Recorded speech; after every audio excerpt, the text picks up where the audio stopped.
Hello viewers, আসসালামু আলাইকুম রহমতুল্লাহি ওয়া বারাকাতু। আশা করি আপনারা সবাই ভালো আছেন। আপনাদের দোয়ায় আল্লাহর রহমতে আমি অনেকটাই ভালো আছি। তো ভিউয়ার্স, আর তন্ত্রমন্ত্র জগৎ চ্যানেলের পক্ষ থেকে সবাইকে জানাই আপনাদের আন্তরিকভাবে শুভেচ্ছা ও অভিনন্দন। তো ভিউয়ার্স, আজকে আমি আবারও নতুন একটি ভিডিও নিয়ে আপনাদের মাঝে উপস্থিত হলাম। আশা করি ভিডিওটি আপনাদের কাজে দেবে। আজকে আমি আপনাদের মাঝে মরণ বান মারার তাবিজ নিয়ে উপস্থিত হয়েছি। এই নকশাটি প্রয়োগ করে মরণ বান মেরে আপনার শত্রুকে 24 ঘন্টার মধ্যে পৃথিবী থেকে বিদায় করে দিতে পারবেন এবং 24 ঘন্টার মধ্যে আপনার শত্রুকে আপনি দমন করতে পারবেন এবং 24 ঘন্টার মধ্যে এই নকশাটি প্রয়োগ করে আপনি আপনার শত্রুকে শেষ করে দিতে পারবেন। চিরতরের জন্য সে পৃথিবী থেকে বিদায় নিয়ে নেবে এই নকশাটি প্রয়োগ করলেই 24 ঘন্টার মধ্যে। তো বিকজ আপনারা অনেকেই আছেন যে কোনো বিষয় নিয়ে, টাকা পয়সা, জায়গা জমি অথবা যে কোনো বিষয় নিয়ে আপনার শত্রু তোয়ারি হয়ে গেছে এবং সেই শত্রু এমনভাবে তোয়ারি আপনার হয়ে গেছে এবং এই শত্রু আপনার এমনভাবে পিছে লাগছে আপনি আপনার জীবনযাপন স্বাভাবিকভাবে আপনি করতে পারতেছেন না।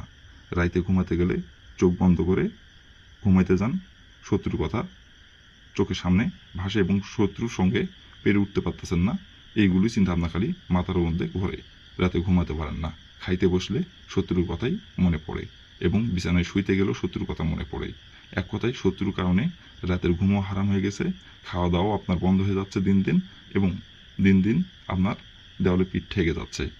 আপনি এক ধাপ যদি সামনে দিচ্ছেন, 10 ধাপ শত্রুর কারণে পিছনে হেঁটতে হচ্ছে। টাকা পয়সার দিক দিয়েও পেরে উঠতে পারতেছেন না, ক্ষমতার দিক দিয়েও পেরে উঠতে পারতেছেন না, থানা পুলিশের দিক দিয়েও আপনি যাই পেরে উঠতে পারতেছেন না তার সঙ্গে। তার টাকা পয়সা অনেক, ক্ষমতা অনেক, সেই অনেক শক্তিশালী, কোনোভাবেই তার সাথে আপনি পেরে উঠতে পারতেছেন না। তো বিয়স, এই নকশাটি প্রয়োগ করে আপনি আপনার সেই শত্রুকে আপনি চিরতরের জন্য 24 ঘন্টার মধ্যে আপনি বিদায় করে দিতে পারবেন এবং আপনার জীবনযাপন আপনি সুন্দরভাবে করতে পারবেন। আপনার ছেলে মেয়ের ভবিষ্যৎ আপনি সুন্দরভাবে আবারও আপনার জীবনযাপন আপনি স্বাভাবিক জীবনযাপন আপনি ফিরে আসতে পারবেন। আর এই শত্রু থাকলে আপনি কোনোভাবেই আপনার স্বাভাবিকভাবে জীবনযাপন আপনি করতে পারবেন না এবং করতে পারতেছেন না কেউ। শত্রুর কারণে ঘুম হারানো গেছে। আর যদি দেখা যাচ্ছে আপনারা ছোটোখাটো বিষয় নিয়ে যদি এই নকশাটি প্রয়োগ করে শত্রুকে বিদায় করে দিতে চান, এমনটা করবেন না কেউ, দয়া করে। এটি আপনাদের কাছে আমার হাত জোড় অনুরোধ। যখন আপনি পারবেন না, দেখা যাচ্ছে কোনো দিক দিয়ে আপনারা রাস্তা বন্ধ হয়ে যাচ্ছে, সব দিক দিয়ে কোনো রাস্তায় আপনার খোলা নাই, আর শত্রুকে আপনি যদি না শেষ করছেন তাহলে আপনি জীবনযাপন করতে পারতেছেন না স্বাভাবিকভাবে। তো তখন এই নকশাটি প্রয়োগ করে আপনার শত্রুকে আপনি বিদায় করে দেবেন। তার আগে ছোটোখাটো বিষয় নিয়ে কিন্তু নকশাটি প্রয়োগ করবেন না, এটি আপনাদের কাছে আমার হাত জোড় অনুরোধ থাকলো। তো এই নকশাটি কীভাবে অঙ্কন করতে হবে এবং নকশাটি কোন দিনে অঙ্কন করতে হবে এবং নকশাটি কীভাবে কী করলে আপনার শত্রু 24 ঘন্টার মধ্যে পৃথিবী থেকে বিদায় নিয়ে নেবে, কীভাবে কী করলে আমি ভিডিওর মধ্যে নিয়মকানুন সব কিছু বলে দেবো। আপনারা ভিডিওটি প্রথম থেকে শেষ পর্যন্ত মনোযোগ সহকারে দেখবেন এবং শুনবেন।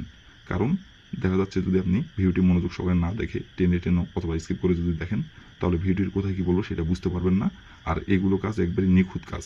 দেখা যাচ্ছে আমি এক জায়গায় নিয়মকানুন বলে দিলাম, সেই জায়গাটি আপনি মনোযোগ সহকারে দেখলেন না, টেনে দেখলেন, ওই নিয়মকানুনটি আপনি কাজ করতে দেয় অক্ষরে অক্ষরে আপনি পালন করতে পারবেন না, তখন উল্টে আপনার উপর প্রভাব পড়বে। এই নকশাটি কিন্তু অনেক ভয়ঙ্কর একটি নকশা, যেমন শক্তিশালী তেমন ভয়ঙ্কর।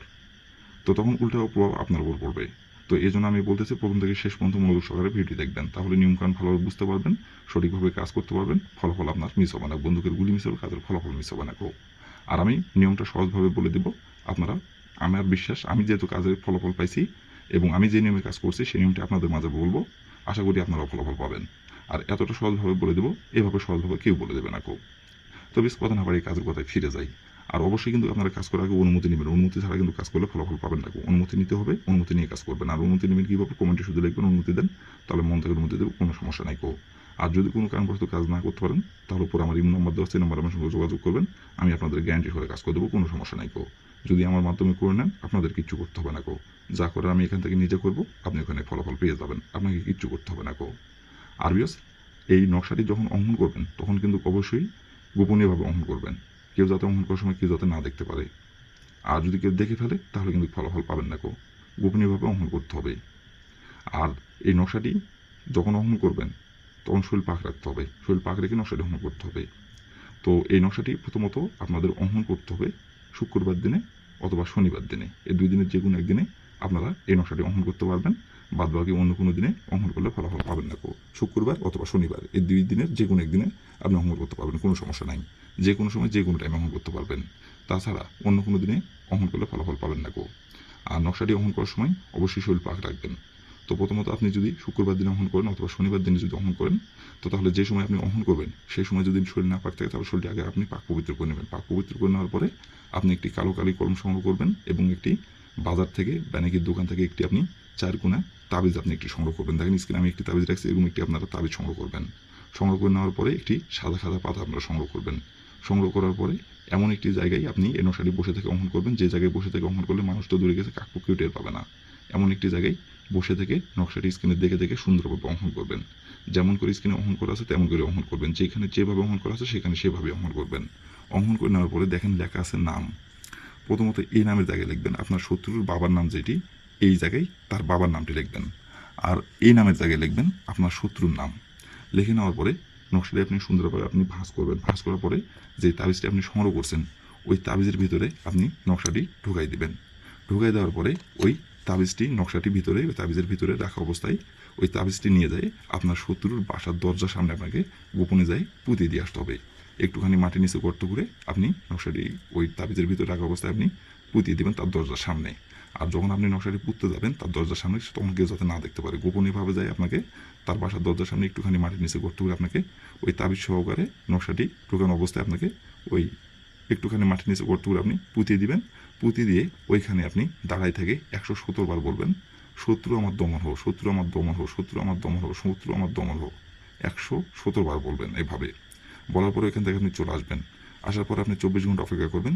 24 ঘন্টার মধ্যে আপনি সংবাদ পাবেন আপনার শত্রু পৃথিবী থেকে বিদায় নিয়ে নিছে, এবং আপনার শত্রুর এতটাই যে ভয়ঙ্করভাবে মৃত্যু হবে, সে আপনার মুখ দিয়ে রক্ত উঠতে উঠতে মারা যাবে। এতটাই ভয়ঙ্করভাবে মৃত্যু হবে, সেটা আপনি পরিকল্পনা করতে পারবেন না। 24 ঘন্টার মধ্যেই আপনার কাছে সেই খবর চলে আসবে এবং চিরতরের জন্য সে বিদায় হয়ে যাবে। আর এটা কেউ জানতেও পারবে না। তার পরিবার পরবর্তীতে কোনো কবিরাজের কাছে যদি যায়, তো এই বানটি কে মারলো অথবা কে কী করলো এটা বুঝতে পারবে না। পৃথিবীর যত বড়ই কবিরাজের কাছে যাক, এটা কেউ বলতে পারবে না। তো বেশ, এই ছিল আমার ভিডিও। ভালো লাগলে লাইক করুন, শেয়ার করুন, আর দয়া করে বেশ আমার চ্যানেলের পাশে থাকবেন। আসসালামু আলাইকুম রহমতুল্লাহি ওয়া বারাকাতুহু।